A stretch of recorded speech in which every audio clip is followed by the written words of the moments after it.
A religião é cultural e não universal. Se você nascesse na Arábia Saudita, provavelmente seria muçulmano. Na Índia, hinduísta. Na Tailândia, budista. A fé é determinada pelo lugar onde você nasce e não por uma verdade eterna. A fé não é fato. Mais de 99% das pessoas herdaram sua religião da família ou da comunidade. Suas crenças são tradições culturais e não evidências de uma realidade divina.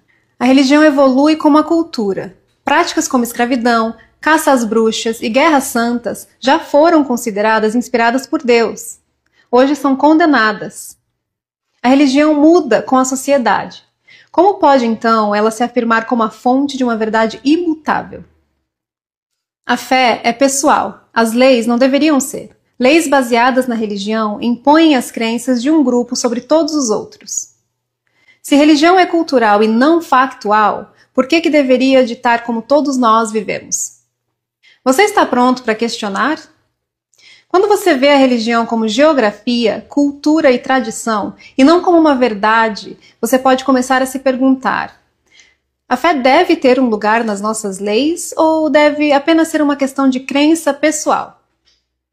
Ele diz que vai muitas das vezes na igreja católica para confirmar sua defuntaria. Tá curioso para saber o que é isso? Olha isso aqui, ó. Eu gosto de ir, às vezes, na igreja católica para confirmar minha defuntaria, né?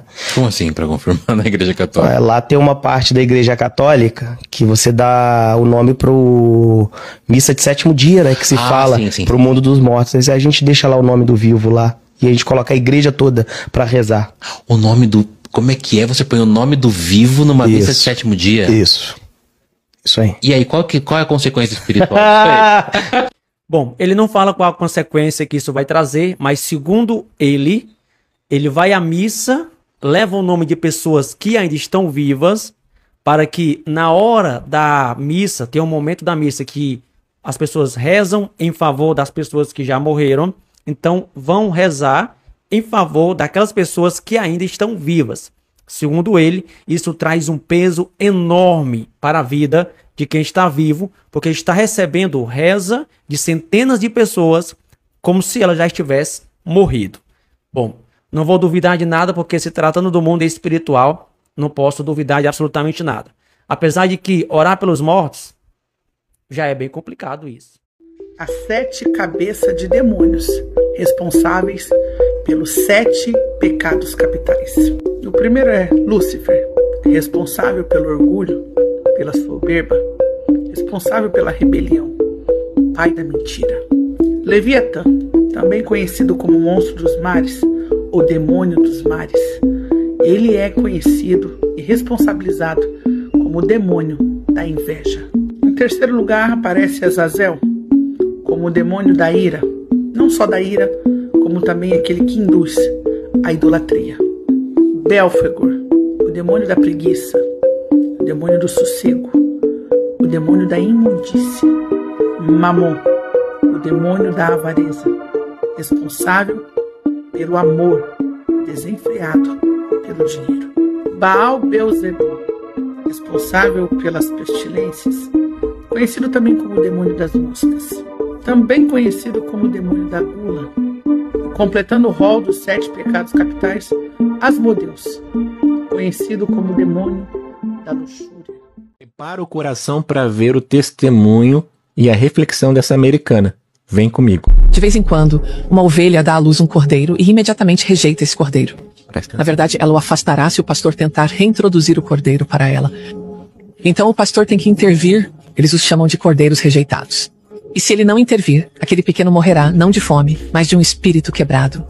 Então ele leva o cordeiro para sua casa e o mantém aquecido perto do fogo e o alimenta com uma mamadeira. E em algum momento durante o dia, ele pega aquele pequeno cordeiro e o segura perto do peito e fala com ele. E uma vez que o cordeiro está forte e capaz de voltar ao rebanho, ele o coloca de volta com o rebanho. Mas eu pude ver isso, o que eu simplesmente adorei, pela manhã. Quando o pastor sai e fica na beira do campo e chama ovelhas, ovelhas, ovelhas, os cades primeiros a correr para ele são os cordeiros rejeitados, porque eles conhecem sua voz. Não é que ele os ame mais do que os outros, mas eles o conhecem e confiam nele. E eu serei um cordeiro rejeitado pelo resto da minha vida. E não é como se Jesus amasse seus cordeiros rejeitados mais do que os outros. É justamente no nosso pior momento, quando estamos mais quebrados, quando estamos mais sem esperança. O pastor veio, nos pegou e nos segurou perto, e ouvimos sua voz e nunca, jamais, deixaremos seu lado. Acabou não sendo a má notícia. Foi a melhor notícia de todas. Eu acredito firmemente que às vezes Deus te leva para a prisão para te libertar. E foi isso que aconteceu comigo.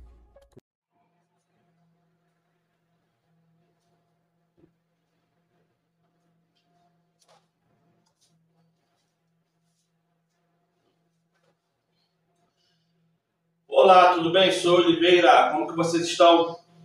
Hoje, dia 20 de abril de 2025, às 14 horas e 15 minutos desta tarde, eu vou aqui agora falar um pouquinho sobre salvação. É um tema típico, mas que hoje, por muitos acreditarem no feriado católico, e por muito acreditarem que Cristo ressuscitou no domingo, que é uma grande mentira, é uma grande falácia, até porque o Cordeiro Pascual, ele era morto numa quarta-feira. Entenda? Ele era morto numa quarta-feira, ao qual na sexta-feira, que era o dia da preparação, as festas se encerrarem para que no sábado a expiação da semana fosse feita. Nenhum cordeiro é morto na sexta-feira ou na quinta-feira. Os cordeiros são mortos somente no sábado ou somente na quarta-feira. Isso está na Bíblia. Eu não vou entrar agora nesse tema, mas eu estou falando aqui para aguçar você, para você parar de ser enganado. Se o cordeiro foi morto na sexta-feira, domingo não seria o terceiro dia, porque ainda teria a noite. Seriam 2 noites e 2 dias. Por quê? Porque a palavra fala que ao morrer, ao entregar o espírito, escureceu. Então ele não morreu e ficou durante o dia morto. Ele morreu e escureceu. Ao escurecer, veio o dia de sábado e no domingo pela manhã. Então, na verdade, ele só ficou 24 horas, um pouco mais de 24 horas morto. Ele não ficou as 72 horas conforme a profecia. Agora, se ele morreu na quarta, quinta, sexta, o dia da preparação ele ressuscita. Sábado, dia de descanso, descansou. No domingo, no primeiro horário do dia de domingo, que geralmente em região desértica, começa a partir de 3h30, 4 horas da manhã, ele já saiu. Lembrando que a primeira hora de domingo é 7 horas da noite. Tá? Primeira hora de domingo é 7 horas da noite de sábado. Mas vamos fazer de conta que ele só moveu a pedra de manhã cedo. Então, certamente, tudo que está escrito ali nos 4 evangelhos sobre o primeiro dia da semana e a morte dele, existe esse lapso, esse erro. Porque na quarta-feira era feito a morte, a expiação. E na sexta-feira, a segunda morte, que era o bode no deserto. O bode não era solto. O bode não era solto no sábado. O bode era solto na sexta-feira, no deserto. Então, o que acontece? Verdadeiramente, Cristo morreu numa quarta-feira. Quarta, quinta, sexta-feira, terceiro dia. Quarta durante o dia, quinta durante o dia, um dia e uma noite. De quinta para sexta, 2 dias. 2 dias e 2 noites. de sexta para sábado, 3 dias e 3 noites. Então, se ele morreu na quarta, sábado é o dia da ressurreição. É simples. Ele ressuscitou no sábado, no dia do descanso, e não no domingo. E o que mais me incomoda é a própria igreja adventista pregando isso. Tá? Então, o que eu quero que você entenda? Eu quero que você entenda. Calma aí, antes de começar aqui, eu vou ler os apócrifos. Esse aqui é o apócrifo número 3. Que eu vou ler aqui uma coisinha na página 223. Que eu vou só aguçar, não é nada demais. Eu vou ler aqui e fala assim, é isso? É. Mas é uma parte da história que você não sabe. Página 223. Apócrifo 3. Tá? Nesse apócrifo aqui, no 1, eu ainda não sei o que eu quero ler. Mas eu marquei um negócio aqui.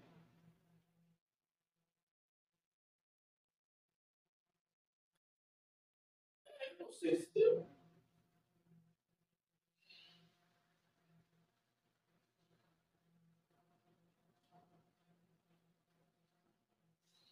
Tá bom.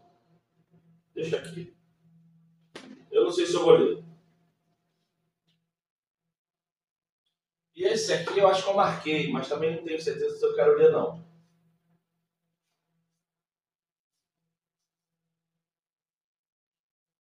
Marquei. Marquei não. Ai.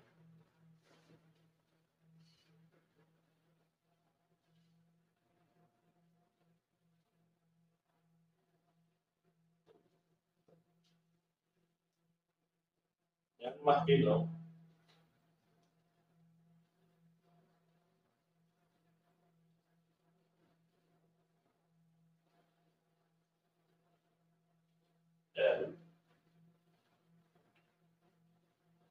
Não marquei. Então vou deixar aqui. Esse aqui não vou ler. O apócrifo 2 não vou ler. Eu vou ler só o apócrifo 3. Eu quero só ler um pedacinho da história ali que você não sabe. Porque eu sei que você não sabe, porque eu também não sabia. Claro, eu já há anos já sei sobre algum desses fatos, que a gente não lembra de tudo. Mas quando a gente lê de novo, a gente fica assim, caramba, tá isso aí. Tinha esquecido. Mas antes de começar o estudo, deixa eu falar uma coisa para você. Eu parei de pregar, de evangelizar e de orar de uma forma pública no monte. Eu não faço mais isso via celular. Foi o que eu falei. Não sei se vai levar um dia, uma semana, um mês, um ano, 10 anos. Eu não sei se algum dia eu volto a fazer. Mas eu senti no coração de não fazer mais. Senti.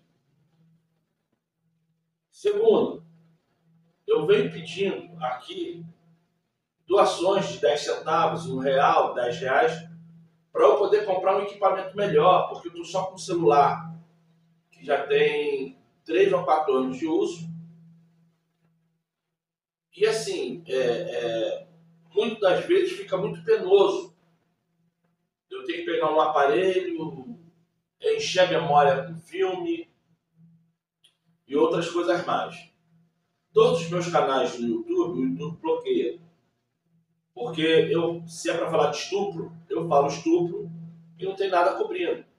Porque a minha missão não é ganhar dinheiro no YouTube. A minha missão é tentar falar de certas coisas que você não escuta dentro da sua religião. É de mostrar para você que a Bíblia ela é rica. E não é isso que você encontra dentro das igrejas, que todo mundo só fala a mesma coisa. Muralha de Jericó, mulher do fluxo de sangue, olheiro quebrando e refazendo o vaso. Se eu não me engano é Jeremias 18 isso. tantas outras situações que pelas pessoas não saberem estudar, ler e não ter ninguém que ensine, elas têm que se virar pegando jargões, se quiser jargão religioso, pegando jargões e repetindo sempre no altar. Aí quando você chega lá e fala uma coisinha um pouquinho diferente, pronto, você é o cara. Mas não, é porque ninguém tem alguém para ensinar. Até porque para ensinar, a pessoa vai entender o que está aqui e vai sair da religião. Se a pessoa entende que está aqui e sai da religião, para que eu vou ensinar? Então vamos escravizar a pessoa no sentido dela estar sempre se sentindo culpada, estar sempre se sentindo no pecado.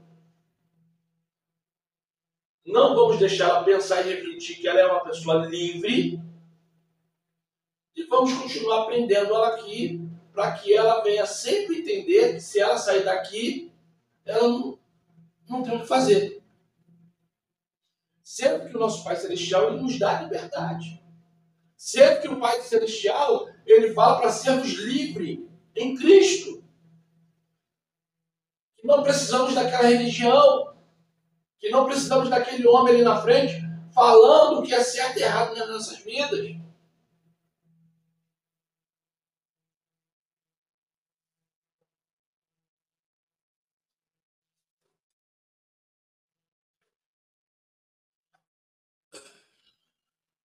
Você vê tudo embaçado, por isso que eu dei uma paradinha. Então o que acontece?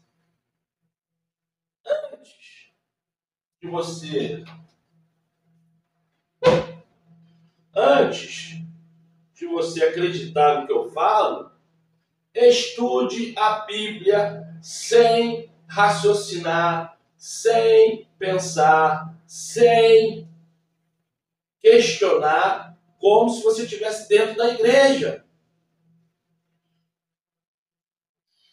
Para de pensar igual um assembleiano, para de pensar igual uma pessoa neopentecostal, para de pensar igual uma pessoa pentecostal, para de pensar igual uma pessoa de igreja tradicional. E seja você. Busque o entendimento. Eu sou adventista e eu penso igual. Você não pensa igual a ninguém, você pensa igual aquele cara que está lá nos Estados Unidos falando que é certo e errado para você. Ele não sabe nem quem você é. Eu sou testemunha de Jeová, eu vou pensar, é a mesma porcaria, é o mesmo lixo. O cara está lá nos Estados Unidos pensando por você. Eu sou da CCB. Tá aí, ó, CCB desentrado, com o pé na porta, arrombando tudo e falando, acabou o espírito de profecia na CCB.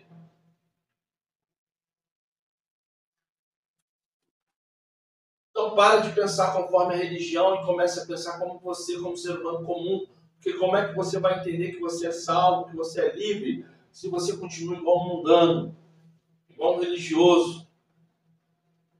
Deixa eu falar uma coisa para você. Por que eu comecei a falar sobre equipamento? Porque toda vez que eu ponho esse QR Code aqui, é que eu estou te pedindo ajuda para melhorar o equipamento. Tá vendo aqui? É o Pix.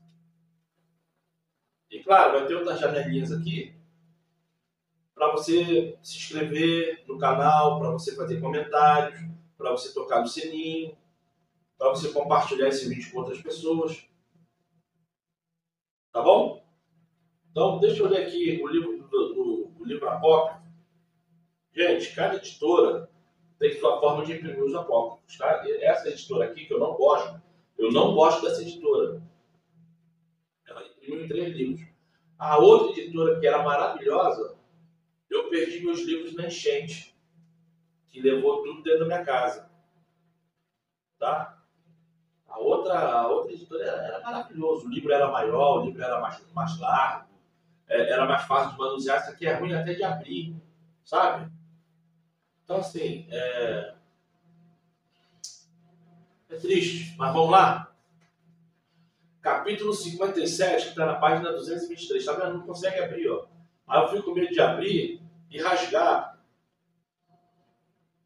Vamos lá. Página 223, capítulo 57. E foi assim, olha o que está escrito.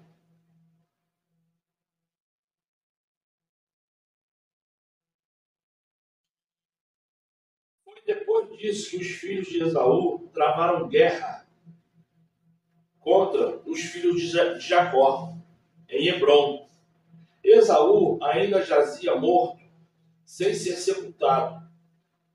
A batalha foi muito violenta, e os filhos de Esaú foram feridos pelos filhos de Jacó, que mataram 80 dos homens dos filhos de Esaú, mas não tiveram nenhum de seus homens mortos. A força de José prevalecia sobre todo o povo dos filhos de Esaú.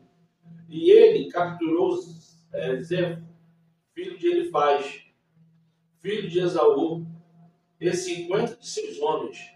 Ele os prendeu com correntes de ferro e entregou-os nas mãos de seus servos para levá-los ao Egito.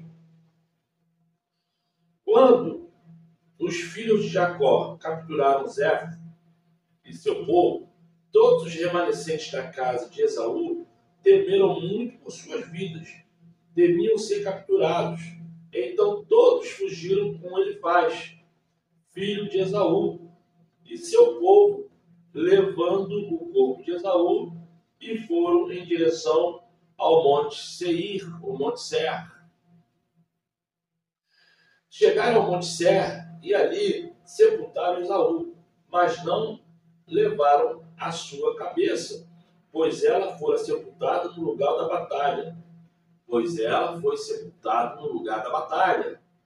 Em Hebrom. Quando os filhos de Esaú fugiram dos filhos de Jacó, estes os perseguiram até as fronteiras de Ser, mas não mataram um homem sequer dentre os filhos de Esaú durante a perseguição, pois o corpo de Esaú, que seus filhos carregavam, confundiu os filhos de Jacó. Então os filhos de Esaú fugiram, e os filhos de Jacó recuaram e foram ao local onde seus irmãos estavam em Hebrom. E ficaram ali naquele dia e no dia seguinte, para descansar da batalha. Foi no terceiro dia que todos os filhos de Ser, o Oreu, se reuniram juntamente com todos os filhos do leste, uma infinidade de pessoas, como a areia do mar. E todos foram ao Egito para lutar contra José e seus irmãos, a fim de salvar os seus semelhantes.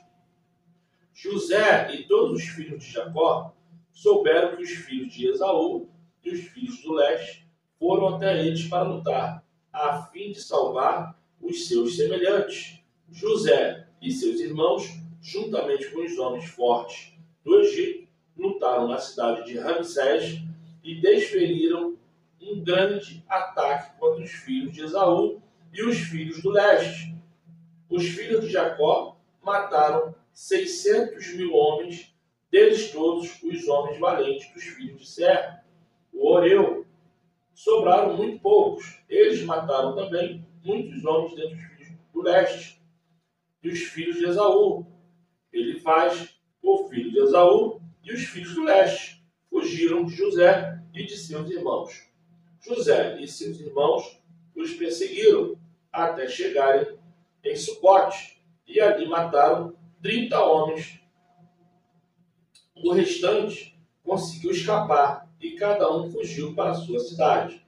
José, seus irmãos e os homens valentes do Egito se afastaram alegres e satisfeitos por terem matado todos os seus inimigos.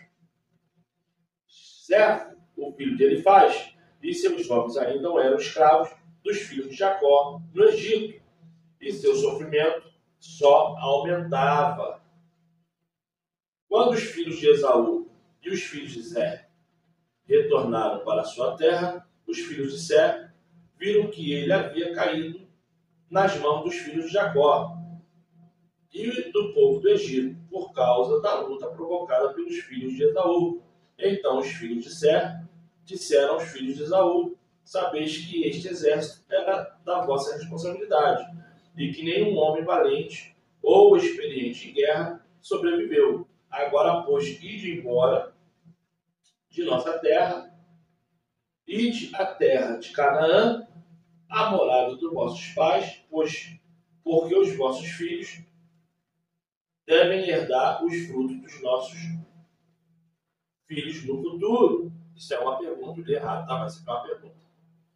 Agora, pois, ide embora de nossa terra, ide à terra de Canaã, a morada dos vossos pais, porque os vossos filhos devem herdar os frutos dos nossos filhos no futuro. Vou encerrar por aqui. Gente, é uma história linda sobre o que José, aquele que foi aprisionado pelos irmãos, vendido como escravo, foi parar no Egito e se tornou o segundo do Egito. Olha o que José fazia. José, com mão forte, limpou a casa de Jacó. A história do povo israelita, a história do povo cananeu é muito rica. Quando lemos aqui, sabemos de muita coisa que não está na Bíblia.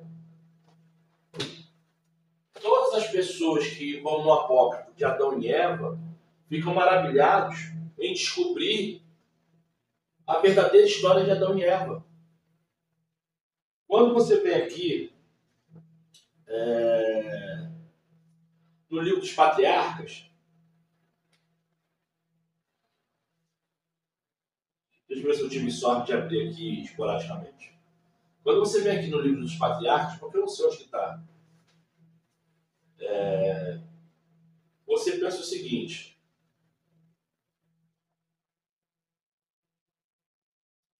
olha só, na página 341, no capítulo 7, fala assim: ó, portanto, meus filhinhos, obedecei Levi e Judá, não vos insurjais, não vos insurjais nunca contra esses dois troncos, deles vos advirá a salvação do Criador, pois eis que o Criador suscitará de Levi um grande sacerdote e de Judá um rei. Ele salvará os gentios e a geração de Israel. Por esse motivo, faço-vos estas exortações, para que as transmitais aos vossos filhos e para que sejam conservadas pelos filhos deles. Testemunhos dos 12 patriarcas. Isso é, testemunho das tribos. As tribos já falavam. Da tribo de Levi. Quem é Levi? E da tribo de Judá. Um vai vir o rei que vai salvar todos do planeta, gentios e israelitas. E o outro vai vir um grandioso, um poderoso profeta. Quando você lê, você vê o quanto que isso aqui é rico, maravilhoso.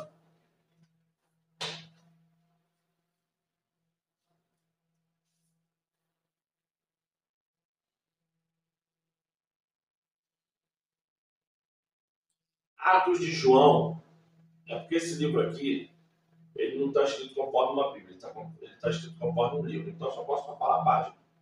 Página 353. Aí está assim, ó.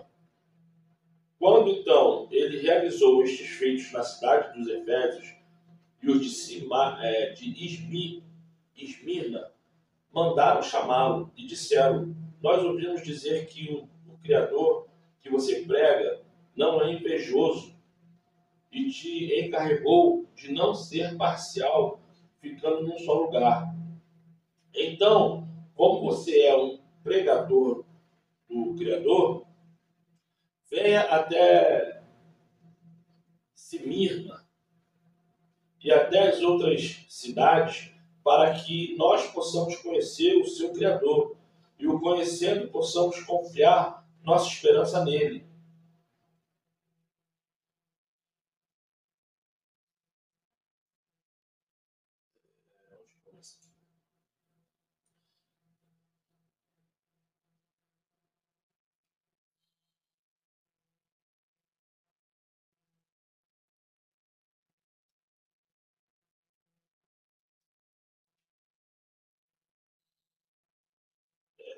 E também inclui a história acima e continua com um incidente que é citado de outra forma, e não como neste Atos, por John Carson, que relata assim: certo dia, quando João estava sentado, uma perdiz passou usando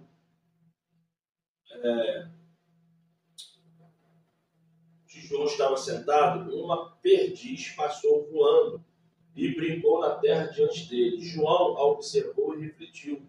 E um certo sacerdote, um de seus espectadores, veio até João e viu a perdiz brincando na terra.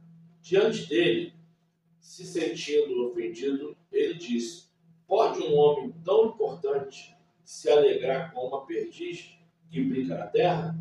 Mas João, percebendo no espírito o que pensava, disse a ele: meu filho, seria melhor se você também olhasse para essa perdiz brincando na areia, ao invés de se corromper com práticas profanas e vergonhosas.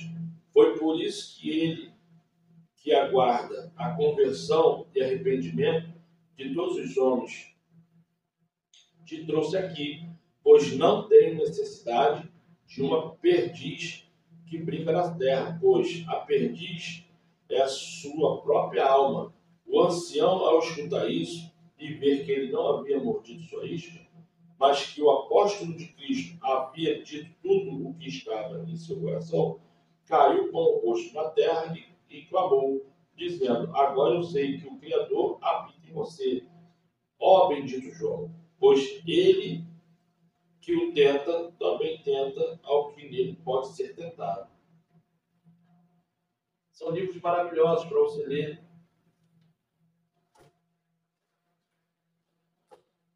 O nosso livro principal é esse. É esse. Nosso livro principal é esse. É a Bíblia. Esse é o nosso livro principal. Esse aqui não é principal.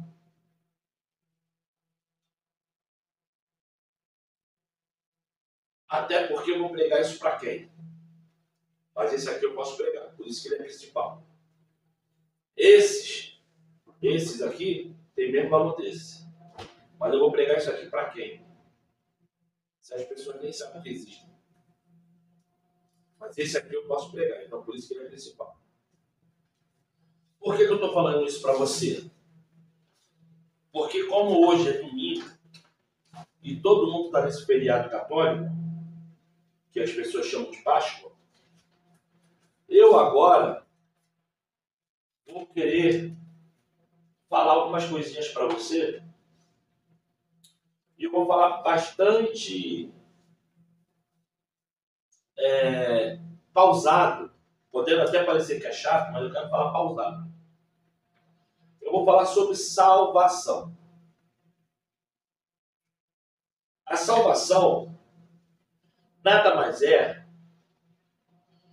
do que um livramento de algo indesejável.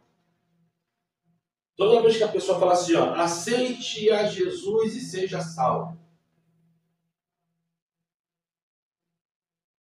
Mas você tem que aceitar Jesus por quê? O que está causando em você um sentimento indesejável para você querer aceitar Jesus? Você sabe que Jesus é um nome pagão, você sabe que Jesus significa cavalo que voa, é um xingamento, é uma ofensa. Fora que Jesus também pode ser um nome que o Vaticano, junto com os satanistas, deram a Dagon, tá? A Dagon. E Dagon é o Deus católico, tá? Dagon é o Deus que eles idolatram. junto com Semíramis, Nimrod, Tammuz, tá bom? Mas vamos lá. Eu vou continuar falando de Jesus, porque esse vídeo aí, eu quero que alcance muita gente, eu não quero que ninguém clique. Mas vocês sabem que esse nome é pagão, que eu não gosto de falar esse nome, é uma ofensa esse nome. Jesus, Deus são nomes ofensivos, tá? Mas eu vou falar Jesus aqui, não é porque eu estou me rendendo ao nome, não. Esse nome é pagão. Porque realmente eu quero que chegue até as pessoas têm que chegar. Então, o que acontece? Dentro desse contexto que eu estou te falando, salvação significa livramento de algo indesejável ou algum tipo de ameaça. Quando alguém chega para você e fala assim, ó, aceite Jesus como seu Salvador. Para você aceitar, primeiro você tem que entender sobre o que é salvação. Se salvação é algo que eu primeiro tenho que sentir a repúdia para eu ter o livramento daquilo, isso é, eu tenho que ter uma eu falo oriza, tá, gente? Oriza, mas é... Ô, meu pai, agora fugiu o nome. É georiza, não, não quer? Mas eu falo oriza, eu gosto de falar oriza e é oriza. É o significado de você ter nojo daquilo. Ter nojo, ter vontade de vomitar. Eu falo oriza, mas não é oriza não. Ô, meu pai amado, agora fugiu o nome. Não é georiza, não. Enfim, mas eu falo oriza, eu falo errado porque eu gosto de falar oriza, tá? Não fica pensando que eu não sei falar, não, que eu sei falar. Só que o troço da cabeça. Eu lembrando aqui, eu vou escrever aqui. São 30 minutos de vídeo, eu vou escrever aqui. Eu lembrando aqui, se eu não lembrar quando estiver falando, quando eu fazer o vídeo aqui, eu escrevo aqui o nome correto. Então, o que acontece?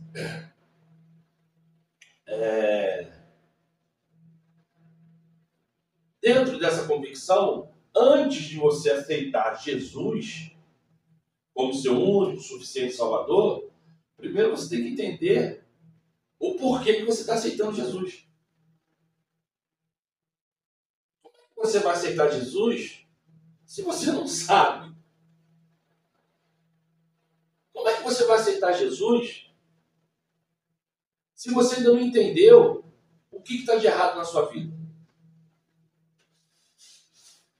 Como é que você vai aceitar verdadeiramente Jesus se a prática do mundo é normal para você? Ah, não, eu aceitei Jesus, agora eu não sinto mais whisky para beber. Mas você tem gato no relógio. Mudou em quê? Ah, agora você tem Jesus. Eu agora não arranjo mais namorado ou namorada por aí para ficar deitando com ninguém na cama, não. Tá. Mas é a masturbação. E o palavrão. E a forma de se vestir igual uma prostituta. Uma unha desse tamanho, maquiagens pesadas. O homem parecendo um gigolô ou um afeminado. Tatuagens no corpo todo, com o maior orgulho das tatuagens.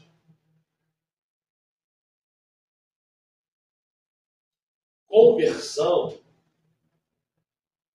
é aquilo que você faz da esquerda para a direita. Estou convertendo. Eu estou indo para o sul, vou voltar para o norte. Isso é uma conversão. Estou indo para o leste, vou voltar para o oeste. Isso é uma conversão. Conversão. Conversão é você parar de ir por aquele caminho e voltar para o caminho antigo. Então, se você nunca esteve naquele caminho, então você não está convertido. Porque se a sua vida inteira você só viveu em pecado, se você fala que você se converteu, você vai voltar para a prática antiga do pecado. Então você não está se convertendo. Você está criando nojo disso que está percebendo que está errado na tua vida e está pedindo ajuda para sair dali, para uma salvação. Mas você não está se convertendo. Ninguém se converte. Se você teve a vida inteira numa prática de pecado, se você se converter, você vai voltar para o pecado anterior. Mas, ao se arrepender dos pecados, você se torna uma nova criatura. Isso não tem nada a ver com conversão. Isso tem a ver com esclarecimento do que é pecado. Quando você para com a prática do pecado. A conversão é quando você para de ser santo, cai no mundo e depois retorna para a santidade. Isso é uma conversão. Você voltou à prática antiga daquilo que é santo, daquilo que é certo. Então, para a gente começar a entender como é que uma pessoa começa a entender, a ter nojo, a teoriza, a ter desejos indesejáveis de praticar aquilo, cheirar um pó, fumar uma maconha, fumar um cigarro, beber uma cerveja, se prostituir com um homem aqui, com outro homem ali, porque a mulher adora se prostituir depois que cheira. Cheirou, bebeu, se deita com alguém na cama para fazer sexo. É sempre assim. O homem, quando cheira, ele fica na dele. Mas a mulher, quando cheira, a mulher, quando fuma, a mulher, quando está com álcool na cabeça, vai para a cama. É sempre assim. E o homem, quando cheira, quando fica doidão, ele quer curtir a onda dele ali, que nem um otário ali. Desculpa eu falar esse palavreado sujo, nojento, otário. Mas o cara é otário mesmo. Um homem que gasta todo o seu trabalho, todo o seu suor na cocaína, na maconha, na cerveja, na prostituta, é um burro. É um burro. Muitas das vezes a mulher dele está limpinha dentro da casa, limpinha, sem nenhum corrimento. Desculpa eu falar isso de novo. E o cara está ali na rua, gastando dinheiro com mulheres sujas, em todos os sentidos. A mesma coisa a mulher. Ver estar em casa cuidando dos filhos, ver estar em casa se limpando cada vez mais por dentro e por fora, está gastando a sua saúde e sua vida num copo de cerveja, numa carreira de cocaína.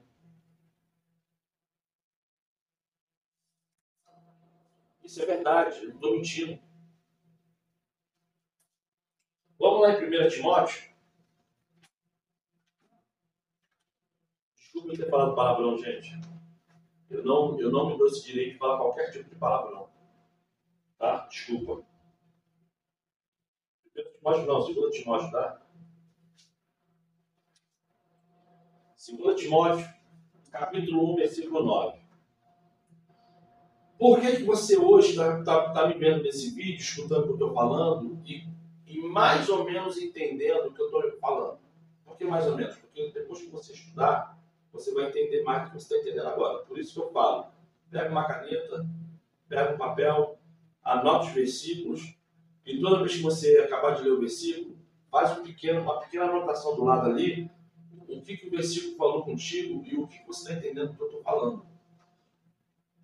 Porque daqui a um mês, 2 meses, 3 meses, quando você pegar aquilo para estudar, você já vai ter uma pequena lembrança escrito ali do que se trata o assunto. Tá bom? Mas por que hoje você está aqui me escutando? Por que hoje você está aqui interessado em sair do pecado? É porque o Espírito Santo está fazendo isso aqui contigo, ó. 2 Timóteo, capítulo 1, versículo 9. 2 Timóteo, capítulo 1, versículo 9. Porque nos salvou e chamou com uma santa vocação, não segundo as nossas obras, mas segundo o seu próprio propósito e graça, que nos foi dado em nosso Salvador, antes dos tempos dos séculos. Deixa eu botar o óculos aqui, porque mesmo com essa letra junto, com essa Bíblia aqui é letra junto, estou vendo tudo embaçado. Eu vou ler de novo. 2 Timóteo, capítulo 1, versículo 9. Que nos salvou e chamou com uma santa vocação, não é convocação não, é vocação. A sua vocação é se salvar e pregar para as pessoas se salvarem. Essa é a sua vocação. Então ele nos chamou na sua santa vocação. Ele pregou para nós e nós vamos pregar para outros. E você é uma dessas. Não segundo as nossas obras, mas segundo o seu próprio propósito e graça que nos foi dado, ou dada, né? No Salvador, antes dos tempos dos séculos, isso é, antes que o mundo se acabe. Então, o que nosso Pai Celestial ele quer falar conosco através desse Evangelho?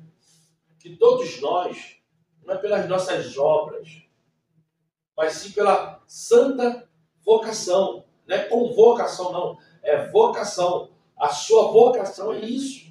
É evangelizar, é pregar as boas novas, é falar assim, ó, ei, não pratica mais esse ato religioso não, porque isso é paganismo. Para de comer peixe na Semana Santa, para de dar ovo de Páscoa, para de dar bombom na Semana Santa, porque isso é paganismo. Isso é evangelizar. Isso é falar das boas novas. Vamos lá em Atos. Anota aí, tá? Atos, capítulo 2. Anota aí, por favor.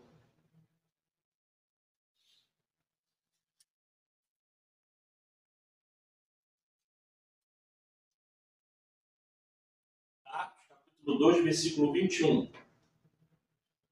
Atos, capítulo 2, versículo 21.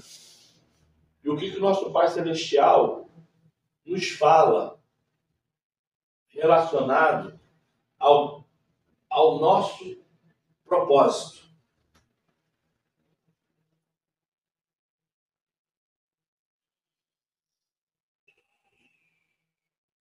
E fala assim: e acontecerá que todo aquele que invocar o nome do Salvador será salvo.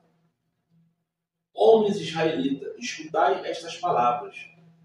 O Salvador, o Nazareno, homem aprovado pelo Criador entre vós, com maravilhas, prodígios e sinais que só o Criador pode fazer no meio de nós, como vós mesmo bem sabeis. Isto é, qual é a minha vocação? É anunciar, eu vou falar o nome pagão de novo, é anunciar Jesus, é anunciar a volta de Jesus, é anunciar a salvação através de Jesus, e é anunciar o poder que há no nome que não é Jesus. Mas eu vou falar Jesus para você entender. O poder que há no nome de Jesus. Que algumas religiões falam Yahushua, Yahusha. É tudo palavrão, tá? Yeshua. É tudo palavrão, é tudo ofensa. Vamos em Lucas. Lucas 19, 10. Lucas capítulo 19, versículo 10. É Ogeriza. Lembrei o nome agora. Ogeriza. Não é Oriza, não. É Ogeriza. Mas eu falo Oriza porque soa mais rápido. É Ogeriza, tá? É aquilo que você tem nojo. É aquilo que você tem... Tá? É Ogeriza. Mas eu falo Oriza, tá?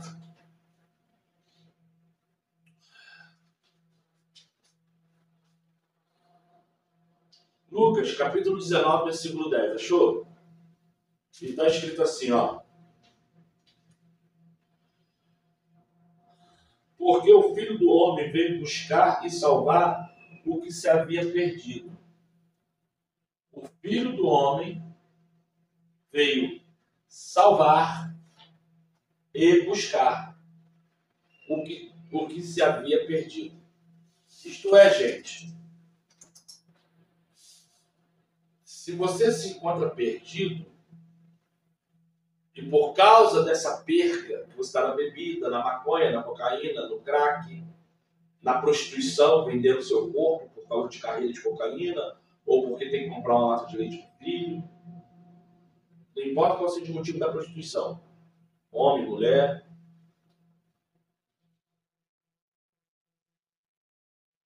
Desamparado, enganado dentro do hospital. Desamparado, enganado pela família. Sendo massacrado, massacrada. Não importa qual é a sua situação para você se sentir tão humilhado, tão humilhada. Mas ele veio para te salvar. Ele veio buscar os que têm consciência que estão perdidos. Porque ele não veio buscar qualquer perdido. Ele veio salvar, ele veio buscar, ele veio repor no rebanho aqueles que sentem falta do seu pastor, que é ele. Ele veio buscar você, que é um homem, você, que é uma mulher especial. Porque enquanto você não entender que você está perdido, você está perdida, desamparado, você não vai ter nojo dessa vida que você leva. E nem tampouco tu vai sentir falta de Jesus. O nome dele não é esse, tá? Estou falando para você poder entender. Jesus não é religião. Jesus não é religião. Jesus não é igreja católica. Jesus não é igreja evangélica. Jesus não é maçonaria. Jesus não é muçulmano. Jesus ele é o nosso Salvador. Ele não tem religião, ele não tem patente religiosa. Ele não fala para você ir e ficar em placa religiosa seguindo a homens. Tanto é que ele fala que é ele que vai vir te buscar. Vamos em 1 Coríntios, capítulo 15. 1 Coríntios 15, 22.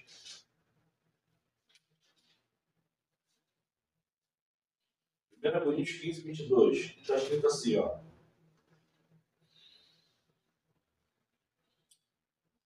Porque assim como todos morrem em Adão, assim todos serão vivificados em Cristo. 1 Coríntios, capítulo 15, versículo 22. Porque assim como todos morrem em Adão, assim também todos serão vivificados em Cristo. Vivificados em Cristo. Vivificados em Cristo. Você sabe o que isso significa?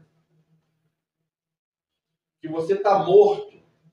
Você está morta por causa de Adão. Você não tem salvação. Por mais que você não queira aceitar, você não está salvo. Você não está salva.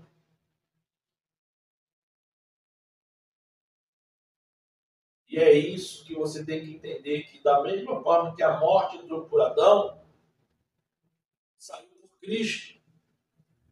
Então, para você ter a vida eterna, tem que aceitar a Cristo, parar de fazer as práticas erradas, cheirar, fumar, beber, se deitar na cama com homens.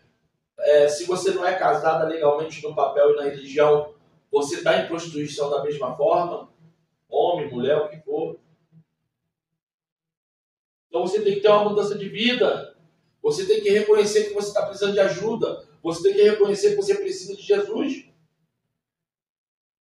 Não é distribuir ovo de Páscoa nem bombom. Não é comer peixe na sexta-feira santa. Que de santo não tem nada, porque santo é você, não é o dia. Você que tem que santificar um dia após o outro. Um dia após o outro você tem que se santificar. Não é o dia que é santo, é você.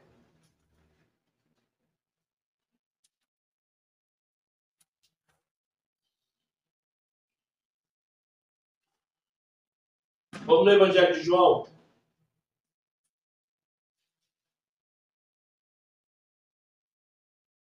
Evangelho de João. Capítulo 10, versículo 3. Capítulo 10, versículo 3. E isso que eu estou te mostrando aqui é algo muito sério. Vou repetir, tá, gente? Lá atrás que eu falei que eu tinha esquecido o nome, que eu falo Oriza, mas não é Oriza, é Ojeriza, tá?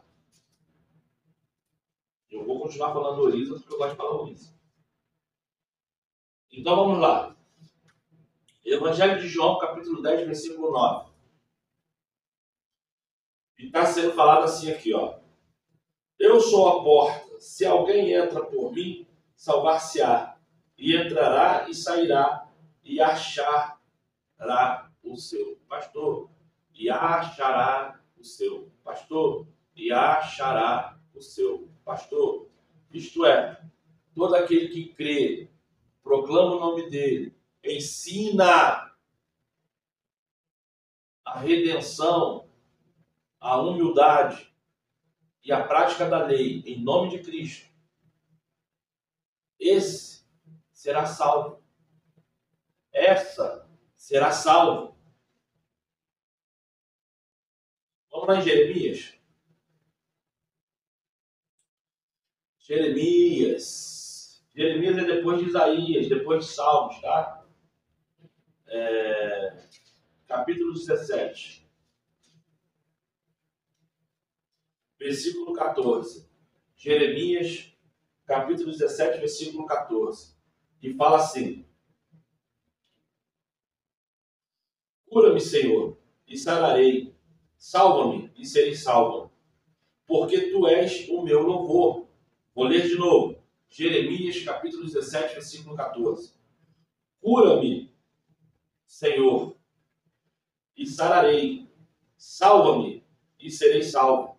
Porque tu és o meu louvor.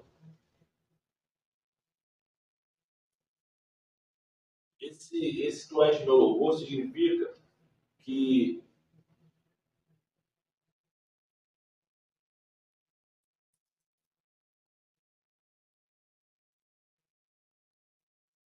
isso aqui é um papirozinho que eu faço, gente. E depois que eu tive aí umas doenças malucas aí, chikungunya, essa doença maluca, não tive Covid, até hoje não sou vacinado, nem vou ser vacinado. Mas eu peguei chikungunya e peguei SAR e chikungunya que eu peguei. Depois disso, minha cabeça acabou. Eu não consigo guardar com facilidade mais nada. Por isso que eu tenho que fazer papiro, tá? Eu tomo muito cuidado no que eu falo, porque não é o que eu falo, é como você escuta. Porque quando eu falo para a nossa salvação. Mas dependendo da sua preparação espiritual, você pode ficar ofendido ou ofendida. Então, dou muito cuidado da forma que eu falo. Então, esse louvor, em Jeremias 17, versículo 14, que ele fala, aqui eles botaram louvor, mas na verdade o louvor significa alegria, exaltação, sentimento de ganho, bênção. Então, esse louvor, tu poderia dar vários adjetivos. Tu és a minha bênção, tu és a minha salvação, tu és a minha glória, tu és o meu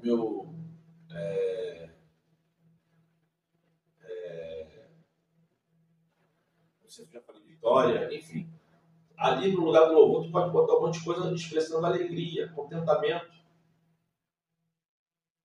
Então, quando você entende o que está escrito e você entende o que está de errado ao seu redor, você para de praticar o erro. Não é porque a religião manda, não é porque vai ficar feio para o seu pastor, não é porque a placa religiosa aceita ou não aceita, mas simplesmente você para de fazer. Porque aí é você. Eu não faço porque eu sei que é errado. Por eu fazer isso, eu vou colher doença, eu vou ficar sem dinheiro, desempregado, sem moral. Eu vou ser uma pessoa que as pessoas não vão suportar. Eu vou perder oportunidades e tantas outras coisas. Porque quando estamos na vida errada, é assim que as pessoas nos olham. Como sendo nada. Já viu aquele ditado que muita gente vale menos do que o cocô do cavalo do bandido? Imagine a pessoa olhar para você e acreditar que o cocô do cavalo, do bandido, tem mais valor do que você. É assim que as pessoas do mundo te veem. Porque você é do mundo e para elas você tem menos valor do que o cocô do cavalo do bandido. Agora, quando você se torna cristão, verdadeiro, não religioso. Religioso é uma coisa. Você ser cristão verdadeiro é outra. Quando você se torna um cristão verdadeiro, as pessoas, por mais que não te engulam, as pessoas, por mais que olharem para você e não forem com tua cara, elas não vão ter autoridade de falar mal de você. Por quê? Porque você vai ter uma honra a zelar, você vai ter um nome a zelar, que quando as pessoas lembrarem de quem você era no passado e quem você é agora, vão ser obrigados a bater palma para você.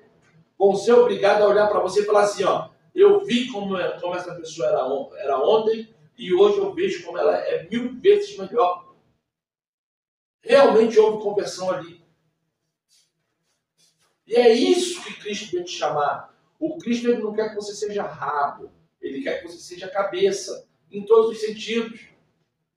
Não é promessa que você vai ter carro na garagem. Não é promessa que você vai ficar rico ou rica. Não é promessa que você vai ter um emprego de alto nível. É promessa de dignidade. É promessa das pessoas olharem para você e saber que você tem honra. E é isso que o Evangelho é. Salvação. Salvação. Gente, vou parar por aqui. Aqui está marcando, estou com a vista embaçada, se não é 56, é 52 minutos de vídeo. Talvez eu ponha alguma coisa escrita aqui que é o Pix, talvez eu ponha alguma coisa aqui e mais alguma coisa por aqui, tá bom? Sejam todos abençoados, todas abençoadas, tá? Deixa comentários aqui embaixo, se você quiser deixar seu nome, o seu bairro, o seu município, deixa aqui embaixo para lá no monte orar por você, tá? Eu só não vou mais fazer vídeo no monte. Se algum dia eu voltar a fazer, voltei, tá? Mas eu não quero nesse momento porque não estou sentindo vontade mesmo. É algo que o Pai Celestial tirou de mim, essa vontade de fazer vídeo no monte, tá? Mas se tiver que voltar a fazer, eu faço. Seja abençoado, seja abençoado. Deixa comentários aqui.